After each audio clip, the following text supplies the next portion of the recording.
Hi, I'm Michelle Chalfant, psychotherapist, holistic life coach, and human just like you, learning to navigate life's challenges. With over 25 years experience, I teach people how to get healthy using the adult chair model. The adult chair model is where simple psychology meets grounded spirituality, and it teaches us how to become healthy adults. From anxiety and depression to codependency and relationship issues, you can use the adult chair for just about anything. Each week, I share practical tips, tools, and advice from myself and a wide range of experts on how to get unstuck, how to live authentically, and how to truly love yourself, all while sitting in your adult chair. Welcome to the Adult Chair Podcast. Hello, everybody. It's Michelle Chalfant. Happy to be here with you today. I hope you all are enjoying your summer thus far. We are midway in July, and I have to say, I am definitely enjoying my week this week. I'm actually at the beach in Isle of Palms, one of my favorites, as you know, down in South Carolina. They have the greatest beaches. If you've not been there, please check this area out. I'm surprised at how many people have never heard of this beach. Actually, I shouldn't say that because I don't want them to be too crowded. They're really beautiful beaches that are never overly crowded. That's what I love. It's very, very relaxing. So I hope you guys are also having a relaxing summer, getting some much needed downtime. This is a good time to do that, right? In the beautiful sunshine. Except for you guys in Australia. I was talking to one of my friends in Australia the other day, and she was telling me how cold it is there. So anyway, this week for you, we are running the show we did with Michael Unbroken. It was absolutely one of my favorites, but I know one of yours as well. And we talk all about overcoming trauma and limiting beliefs. I mean, his story is so incredible. So yeah, check it out. You're going to love this show. I look forward to hearing from you. As always, hit me up on Instagram or Facebook. I love, love, love interacting with you guys there. And yeah, that's all I've got. I'm going to jump right into the show now. We did with Michael Unbroken. So welcome to the Adult Chair Podcast, Michael Unbroken. Thank you, my friend. I'm super excited to be here with you. I know, me too. I'm so excited because you've got an incredible story. And I just said to you, I'm so excited. We're going to talk about limiting beliefs and the power of vulnerability, two of my favorite subjects. And yeah, this is going to be good. So thank you. I appreciate you being here. Tell us about yourself. I know that I just recently met you, and I know you have a heck of a story. So talk to us a little bit about where you came from and what you're doing today. Get us up to speed.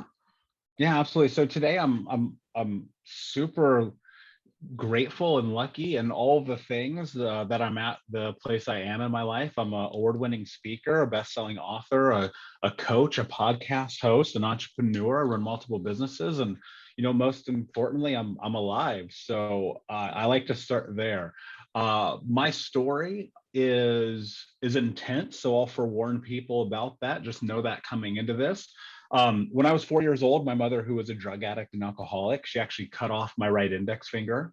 And people always go, well, how could your mom do that? My mother was a continuation of generations of trauma. Her parents abused her, their parents abused them. Like, as an adult, I understand that. Obviously, as a child, not so much. But that's baseline, right? She married my stepfather, who's hyper abusive. He would beat the crap out of my brothers and I, put me in the hospital, lock me in closets, all of the worst things you can imagine. I spent the majority of my childhood homeless and in deep poverty. In fact, by the time that I was 10 years old, we lived with 30 different families, while my mom was in and out of rehab and my stepdad was wherever he was. And by the time I was 12 years old, my grandmother adopted me. And you'd be like, oh, that's great. The story ends, and shit just got worse. I'm biracial, black and white, and my grandmother's old racist white lady from a town in Tennessee you never heard of. So, insert identity crisis. At 12, I get high for the first time, drunk at 13. And by 15, I'm expelled from school for selling drugs. Like, I'm selling drugs, I'm breaking into houses, I'm stealing cars, running with guns, running from the cops, hurting people. Like, my life was in rough shape.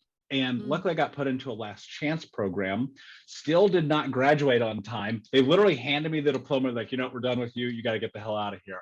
And I didn't know what to do, Michelle, because I was just like, the only plan that I had was don't die and then join the military, which I rocked the ASVAB, but couldn't pass MEPS because I injured my knee. So they wouldn't let me in. And now I had no idea what I was going to do with my life. And so I thought to myself one day, I was like, what is the solution for poverty? The solution for homelessness, the solution for abuse? I was like, it's got to be money, right? Why else is all this stuff happening? We're poor, we're impoverished. We were so poor, they turn our heat off in the winter, turn our water off in the summer. We got evicted probably like, I don't know, 15 times. And so by the time that I'm heading into my mid 18-year-old self, I'm like, all right, go get money, but do it legally. This is so important because as of today, my 3 childhood best friends have been murdered. And I knew, like I foresaw the future. I said, if I don't change this, I know exactly where I'm going. And so I chased money and I landed a job working for a fast food restaurant at 18, being a general manager in training, had 52 people under me. I was just trying to learn skills to get to my ultimate goal of, can I make $100,000 a year? I'm like, that's got to be the magic number. That's where all this problem goes away, right? And so I just kept learning skills. I kept just trying to figure out how to navigate the world. And as I was heading into my 21st birthday, I landed a job with a Fortune 10 company. No high school diploma, no college education. And that thing that happens to people when they get money for the first time happened to me. And my life became a complete disaster. And I found myself at 350 pounds, smoking 2 packs a day, drinking myself to sleep, getting stoned when I woke up. And when I was 26, I put a gun in my mouth. Wow. I was done. I was so done. I was like, money was supposed to solve all this. And it didn't, because it doesn't. And I was in this position where, you know, the next day I wake up and I'm in bed. You got to keep in mind, I'm 350 pounds. I'm smoking a joint, eating chocolate cake, and watching the CrossFit Games. Like, if that's not rock bottom, I don't know what is. And so I go in the bathroom, and I'll never understand why I did this, but I had this internal conversation with myself where I was just like, I'm done with my own bullshit. And I looked at myself in the mirror, and I remembered being 8 years old. And the water company had come to our house. This is a blistering hot Indiana August summer day. And they turned off our water. And I remember my mom like begging them, don't turn off the water. I got kids, I got this, I got that. And they did anyway. It's just the guy's job. Like, I get that. And I go in the backyard, I get this little blue bucket, and I walk across to the neighbor's house.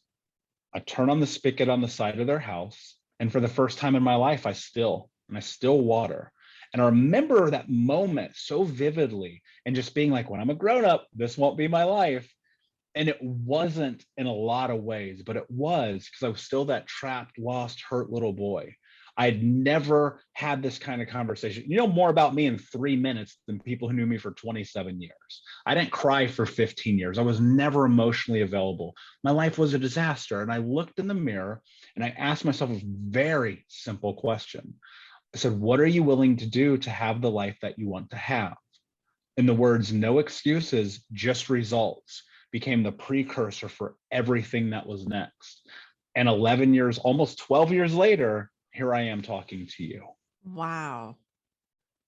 Wow. I wanted to say wow like 50 times. I think when you were talking, I was like, oh my gosh, what a story. Thank you. Thank you. So what happened? So from that day, what happened? Yeah. Well, the funny answer that comes to mind is everything was perfect. So you made a decision that day. Yeah. So what happened was this series of challenging my narrative, challenging my beliefs, challenging my identity, putting myself in literally the most uncomfortable situations ever, going to therapy, group therapy, EMDR, CBT, Gestalt, chair work, like what you do, going and getting a coach, going to conferences, personal development books. I read 70 books a year pretty much nonstop for the last 10 years, constantly becoming trauma informed. I have 35 certifications in trauma informed education. I don't even have a college degree. Why? Because I want to know how this works. And so I spent just so much effort, time, energy, money, resources, everything, just trying to understand how I got to where I was, because I kept looking at the world and I just was like, why? Why is my life so terrible? And to an extent, it's my fault, right? I think the thing that I understood the most was, yes, bad things happen to me. You're not culpable for those bad things. That is not your responsibility, but you got to do something about it. The analogy I've always thought about with it is, if you own a house and you walk outside and there's trash in your front yard, it's not your trash, but it is your house. So you can either walk over it or you can pick it up. And I spent so much time just blaming. It was your fault, community's fault, Obama's fault, my parents' fault. It was everybody's fault. It was never Michael's fault. Until I made a decision that it was. And that's when everything changed. And that's when I got deep into those therapies. And that stuff was hard. I mean, I did everything. I went to AA, I went to NA, SA, all the A's. I did Reiki, I did, microdosing, I did deep tissue body work, I did physical therapy, I did everything, just trying to reconnect from all the disassociation, all the trauma, all the pain, all the abuse. And the thing that people really have to understand about this journey is, it's never gonna be one thing that changes your life. Oh my God. It's gonna be an incremental series of everything all the time, probably ad nauseum if you're like me, to the point in which these things start to stick. And the thing that was really interesting in that time frame from like day one till almost 12 years later is, I just said whatever it takes. I spent 12 college degrees and money, 10 million hours on this stuff. I got book on book on book and podcast on podcast and everything. And look, here's what's really funny. I'm still learning. I'm learning more about myself now, probably in the last month, than I did in the last 10 years. And that's because I think there's levels to this. And people, I think the most powerful thing that happened was, I just acknowledged at one point, and I don't remember exactly where it was, but I was in my therapist's office and I was pissed. I was in such a bad mood, Michelle. I was sitting there fucking every Wednesday for years, 5 p.m. I was in this dude's office. And I was like, when is this over, man? I'm so tired of you. I hate your face. I hate this room. I hate this office. I hate all of this. And I remember it's just raining and water is falling down the window and I'm looking out of it. And he goes, I don't know when it's over for you. It's going to be different for everybody. Wow. And I just remember thinking to myself, like, fuck, this is the rest of my life, isn't it? And it was like an acceptance. Like if you go through the process of grief, it was really like that, because I accepted it in that moment. And I was just like, let's go. Yeah. Let's go. I love that. And I think so many people that live as, I'm just going to say, as humans, we think someday I'm going to reach the end. Someday I'm not going to feel broken. Someday I'm going to feel like I'm in no more pain. I have joy the rest of my life. And that's not being human. It's not being human. So we have to remember that we're a work in progress. We got to keep going, keep going, keep going. I love this. Wow. Yeah. And I have good days and I have bad days. Like, look, here's what's so funny. People look at me and they go, you're a leader and you've written all these books and you've coached thousands of people and you have all these programs. I'm like, I got stuff too. Of course. I got stuff too. Because we're human. Don't hold me to a pedestal. I'm not somehow like this all-knowing everything being. Like, I'm going to screw up. I promise you, as much as I know the sun's going to rise tomorrow, I'm going to make a mistake because I'm still learning. I'm having a human experience. And I think when people just give themselves some damn grace, play a pivotal role in your life. When you recognize that whatever you're holding people to is just not realistic. I love I love your analogy about the trash on the front yard, on your front yard in your home. You're going to pick it up, you're going to complain about it. Yeah. And I find a lot of people we blame. We want to sit. It's easier to sit and blame other people, isn't it? It's easier to sit and blame, but it keeps us stuck. You have to take responsibility for your life and make the decision, which I hear you say, I made the decision to move on. You have to make that decision. It's like I'm going to do no matter what. I'm going to get up and I'm going to keep going every single day. Talk to us about limiting beliefs. How do you Yeah. overcome limiting beliefs? By doing hard things. Like, I mean, what's so funny is you see people write these books about it, and you could have a whole episode about it, and you could bring on all the specialists about it. I'll tell you right now, you want to get rid of limiting beliefs, you face your fear. Yep. You do whatever's keeping you awake right now. Whatever's keeping you awake at night when your head's on that pillow and you're just like, man, do it. Yeah. Do it, because guess what? Your belief is limited because you never experienced it before. You're trying to be great. You're trying step 15. I'm like, you didn't even put your shoes on. Yeah. You want to run a marathon? You didn't even buy the ticket to run it yet. Right? And you're worried about crossing the finish line. You're not even in training because you're so scared of failing. Guess what? You're going to fail. Why don't you just accept it? Yeah. Just accept it, because here's what happens. Failure becomes data. Failure is this beautiful source of data. It's unbelievable, because guess what? The only way you learn and understand who you are is that. But let's take this a context deeper, because like realistically, I can say just go do the thing, and 1% of the people listening will do that. The other 99% will say, I don't believe in myself.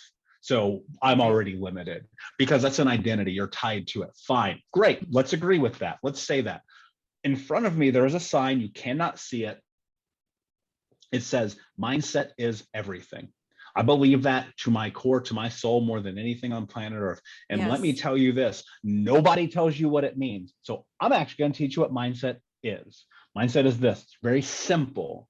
You see, what you think becomes what you speak become your actions, and your actions become your reality.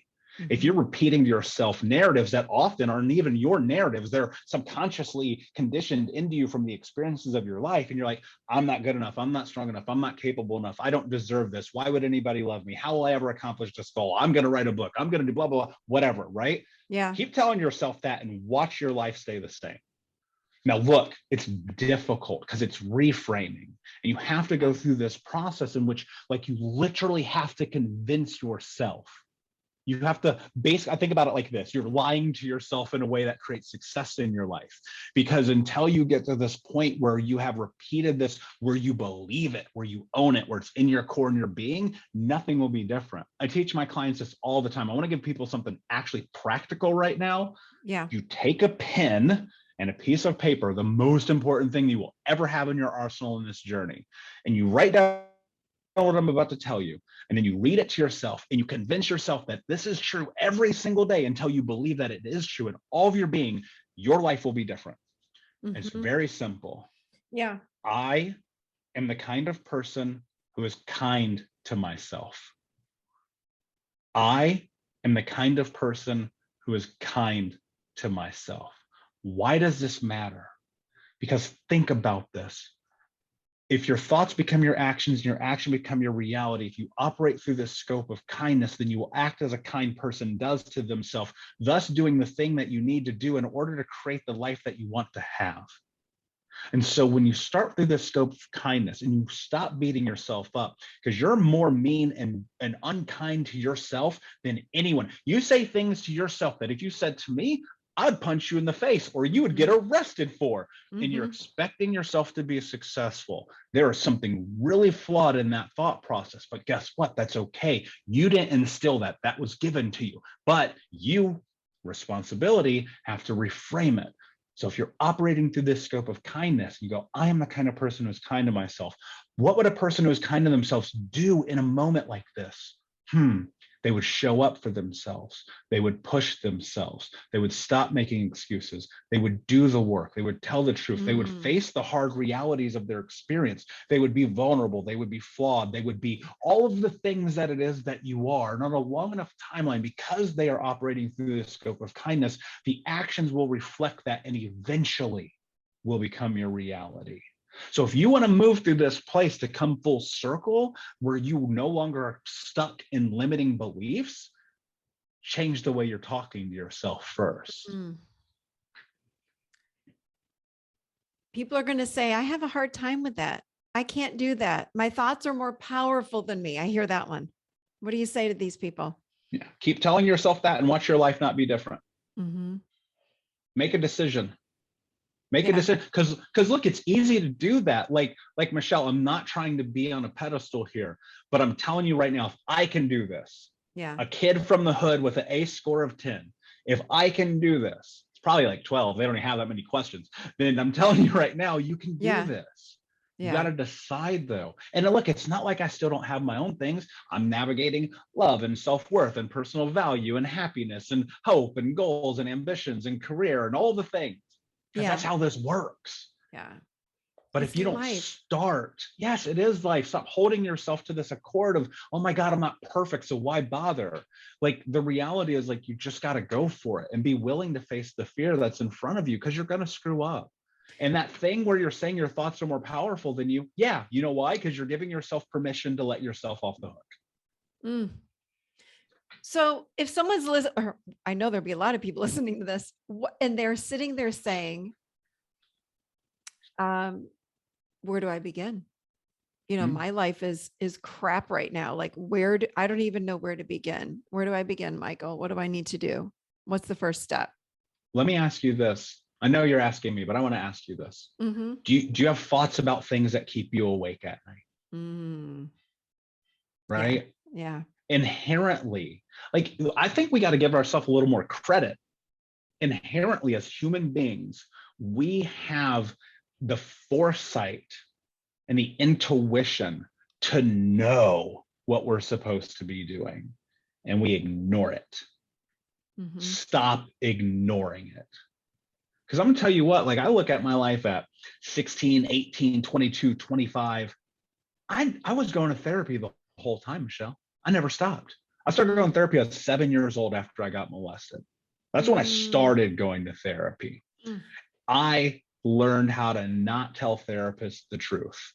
And subconsciously, consciously, I knew that maybe if I wanted therapy to work, I should actually tell the truth. Yeah. I knew that.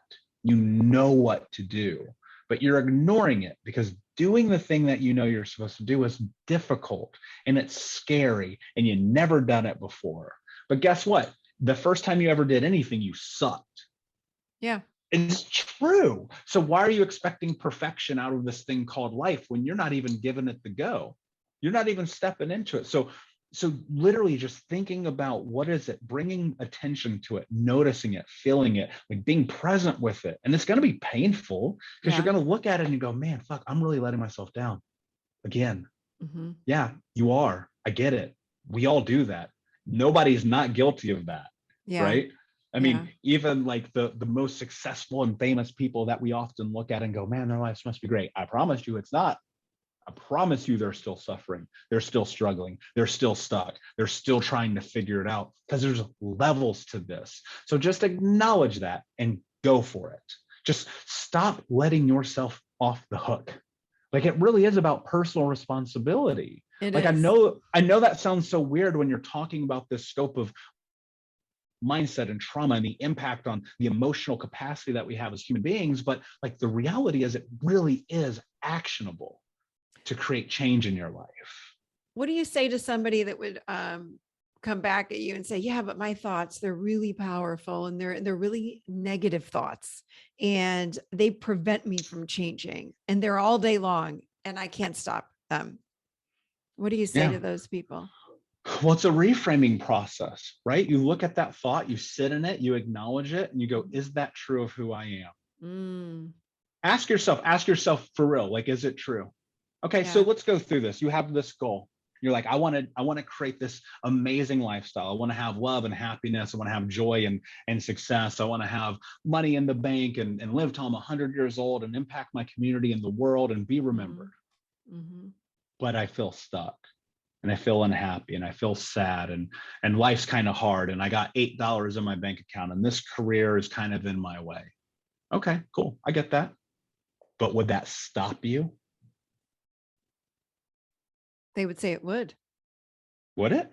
Only if you choose it to. Only if you make the decision to allow it to stop you.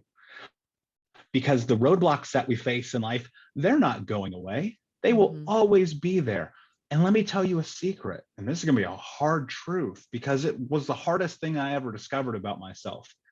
Nobody's coming to rescue you. Ooh, that's really good. They're not. That is so true. That is so true. And if we're sitting waiting for someone to rescue us, we're in the seat of the victim. Yeah. And you keep playing that. Yeah. And here's what's going to happen, Michelle. I'm going to blow somebody's mind right now who needs to hear this. Yeah. Keep playing the victim. And look, I'm not casting judgment because I did it. Go look at my life 10 years ago. I swear to God, I was the king of it. Yeah. You keep playing the victim, and here's what's going to happen. You're going to be on your deathbed. And the only thing you're going to think about is what could have been. And this will be a life not lived. And when you die, when you go to whatever's next, here's my fear. This is what keeps me awake at night. My fear is that whatever is next on the other side of this, when you're dead, I don't know what it is. Nobody does. That I'm going to sit there and it'll be just pitch black. And suddenly a movie reel will start. And there will be me living all these experiences that I never lived.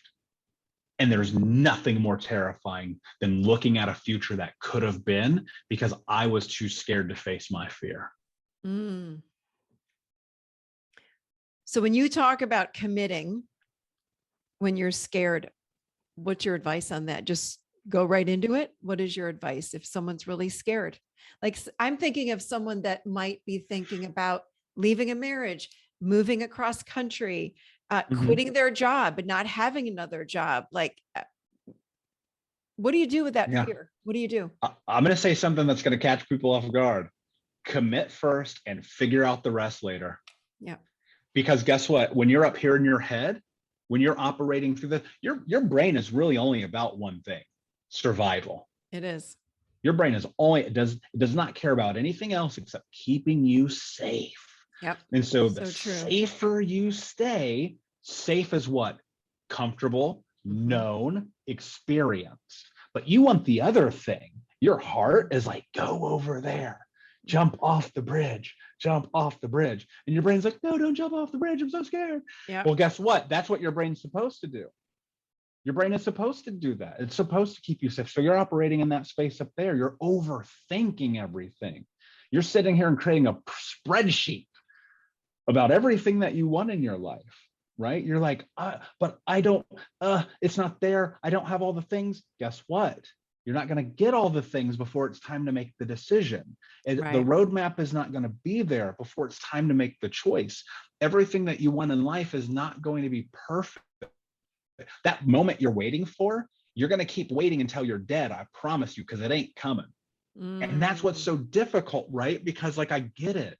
And especially as a trauma survivor, somebody hyper vigilant, somebody who spent their life dissociated, looking over their back, walking down the street with their keys between their knuckles, carrying guns, doing drugs to stay numb, the whole night. I've done it all to feel safe. Yeah. But when you commit to your life and to your future from your heart, from this place of joy, excitement, hope, right? You'll be willing to go through the hell. Because look, it's going to be difficult. All the things that you just named, they're all difficult because it's shifting the identity of who you are today so you can become the person that you want to be. Ooh, that's and good. You're scared of that because it's unknown. Yeah. When you're 7 years old, you walk to the diving board for the first time, you look down, your heart is beating like you've never experienced before because you've never jumped. So I'm going to challenge you to jump. Yeah. Go for it. Because guess what? Let me tell you another secret. The worst case scenario of life is death. And you're going to die anyway. 100% guarantee you are gonna die. 100%. There's nothing else that comes close of the certainty. Like, sit with that. It is so certain that you're going to die that there are more people dead right now than who have been alive. Yeah. And you're scared to move to that city. You're scared to end that relationship. Ask that person out, write that book, start that podcast, do that thing that keeps you awake at night to the point you can't sleep and you're mad at yourself because you're not acting. You change your relationship with death, you will change the way you operate in the world, because I promise you it's coming. You keep waiting for tomorrow. Tomorrow's not guaranteed. I could have an aneurysm right now. Yeah.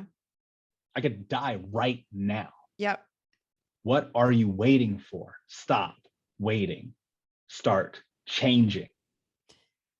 You know, people are just scared. As you're talking, I'm like, people are Me too. stuck in that damn fear. Me too. Every single moment of every single day. There's a great book I read in my 20s, Feel the Fear and Do It Anyway. Commit first and figure out the rest later. Yeah. You just got to do it because it is better on the other side. It always is. Or Michelle, I'd like to challenge that though too. It may not be better, but it'll be different. Yeah. I don't know how to measure better. That always seems like a weird measurement for me. That's true. But that's true. But different is right there. Yeah. Different is right here. It's that thing that you crave, that you want. You can have it. I'm sorry bad things happen to you. I'm sorry you're an orphan. I'm sorry that you suffered all of the bad things that someone may suffer, but it can be different. But it ain't gonna magic its way to you. There is no Disney moment. I really think people, as humans in general, and I was one of these people. I was like, I'm wanting my life to change to me, for me. When I remember in my 20s, like, you wake up every day thinking, oh, life's going to be different. It's going to be different tomorrow. It's going to be different tomorrow. And it's not. It's not different. We have to create different. We have to create better. We have to take those chances to make I know we don't like the word. I agree with you. I don't like the word better. If we want a different life, we have to make different choices, period. But we've got to make the choices. You can't expect to wake up every day and life is going to be different. It's just not going to happen. Talk to us about vulnerability. You talk about that with leadership. Talk a little bit about vulnerability. Look, I think it's the precursor to everything. And I don't mean like the vomit of vulnerability that you see on social media. Like, if you're recording yourself crying, like, that's you don't need to do that. We don't need that. Right. But what you do need to do is be real with yourself. Be real with your people, your community, your neighbors, your closest friends. I'm not joking when I say people know more about me right now in this conversation you've had than who knew me for 27 years. I was so afraid of judgment, of shame, of guilt. And look, and I'll keep it real with you. Like, when I stepped into this journey, in this process, the people who I thought were my friends were no longer my friends. The people I thought had my back actually did not. And that's because when I stepped into vulnerability, the thing that started to happen, I started to find out who was real around me. Because vulnerability is going to scare people. It sure does. It's going to terrify them, because they're used to you being this certain way, in this box, being this person that you've pretended that you are for so long. And when you step into being who you really are, which is vulnerability, because it starts with you. Yeah. Can you go look in the mirror and be honest about who you are, mentally, emotionally, physically, spiritually, sexually, in every single way that you are as a human being? Can you look at that in acknowledgement? Can you look at that when you're journaling? Like, you can't look at yourself in the mirror and lie. It's a fascinating thing. It's literally impossible, right? Because you inherently know the truth when you're looking back at your own reflection. You can sit here all day long and try to convince yourself otherwise, but ultimately, you know the truth. And so you take that vulnerability and you carry that into your life. And it's not about like spewing all of your chaos into the world, because we all got it. But it's about, can I have a real conversation about where I'm at with my life, with the people that it matters to? Right. I mean, even as a leader in social media and on the podcast and all the things that I do, I don't put my whole life out there. It's not necessary. But what is necessary are the people who are closest to me. are they connected with me in a way that they understand where I'm at in the moment, right? Because they're the people I want to, it's about people. Social media is not real. It's not. Like, Yeah. sorry, I hate to break Yeah. it to you. Whatever you're No. expecting to get over there, that's all bullshit. None of Yeah, it's it's real. true. But the relationships you have with the people that you're closest to, starting with yourself first, it will change everything about the fabric of your experience of this life when you're willing to be real. Stop hiding, stop walking on eggshells when you don't want something, right? Stop walking on eggshells when you do want something. One of the greatest discoveries I've had in my entire life is this: I only do what I want to do, and I don't do what I don't want to do. And it's really powerful. And I that's like not a that. selfish thing, while it's simultaneously a selfish thing, right? You see what I'm saying? There's a Totally. Yeah. juxtaposition to Yeah. this. Yeah. And but if I weren't willing to be vulnerable enough with myself to say, these are my boundaries, I like this, I don't like this, I'm willing to do this, I'm not willing to do this, I wouldn't be able to have that level of connection with people. Because guess what? It's really fascinating, Michelle. When I was a kid, my favorite band was your favorite band. My favorite food was their favorite food. I had no identity. I wasn't allowed to. It was taken from me. It was literally stripped. So I had to figure out how to become a chameleon so that I could try to navigate the world and create this framework of safety. The hardest thing that I've done is create myself. And the only way that you can do that, the only way you can create the person that you are, is by having a very deep conversation about your wants, needs, interests, and boundaries, getting very clear on those, toss in a sprinkle of values, and then operating in the scope of a person who's kind to themselves. And so all that comes together, and that is what creates vulnerability that starts with self-awareness. That's really good. Really good. Last question. Talk to us about the power of mentors. How have mentors influenced your life? When I was growing up, the only thing I wanted was for me to have a father. That's it. Somebody to protect me, to guide me. I'd see kids in movies like go fishing with their dad. I'd get so pissed. Like, what? This is nonsense, right? Because so many kids like me didn't have that. And so mentorship to me, and one of the reasons it's so important, is that it gives you that thing that you need. I need somebody to be like, hey, man, you might want to think about this decision, or hey, here's some guidance, or hey, great job over here, or whatever that thing is, right? And it's not necessarily only in trauma. Like I have a mentor for for coaching, I have a mentor for business, I have a mentor for running my podcast, right? I just got tired of trying to figure it out all on my own. If you're willing to ask for help, man, your life is going to be crazy different. Because guess what? I'm going to break something to you. You don't know what you're doing, but neither do the people that you're looking toward mentorship, and neither do the people that they are. But here's what's really interesting. When you mimic, model, and master a person who just happens to be 1 foot in front of where you want to go, you don't have to go through all the pitfalls. You don't have to go through all the pain and the suffering and the torment. If I could do anything over in this healing journey, I would have skipped therapy and I would have got a mentor first. Yeah. Like no doubt, because I was so stuck and I was trying to figure it out on my own. And I think therapy is incredibly viable. The efficacy of it, it's proven. We don't need to go into that. I'm not arguing that, so don't misconstrue. But what I am saying is, had I had a coach in the beginning, or even a different level of information, if podcasts were around, if YouTube was around like it is now, then oh my gosh, my life would have been so much different, so much faster. Because the thing is, like, I needed tools. I also needed emotional connection. Like, I think you need the parlay, but ultimately, when you have a mentor, when you have a coach, whether that's a book, this counts. This is where people get stuck. It counts. Books count, podcasts count, YouTube counts. Being here with us right now, it counts, because you're learning. You're learning. And when you have that, you don't have to go through this experience alone. Very true. I agree with you on that, for sure. For sure. It changes us having mentors. And thank you. This was phenomenal. Where would people find you? Yeah, so I'm everywhere on social media, even though it's not real, at Michael Unbroken. But I will tell you this: the best thing, and I tell people all the time, if you listen to the Think Unbroken podcast, go to thinkunbrokenpodcast.com. It's on iTunes. It's everywhere. I have amazing people like yourself who have been on the show. Come on, and we have conversations that'll shape and change your life if you're willing to show up. Thank you. Thank you. Thank you. Thank you. I so appreciate you being here and sharing your story and all these amazing, amazing, amazing tools for us. Yeah, it's my pleasure. Thank you for having me. Thank you.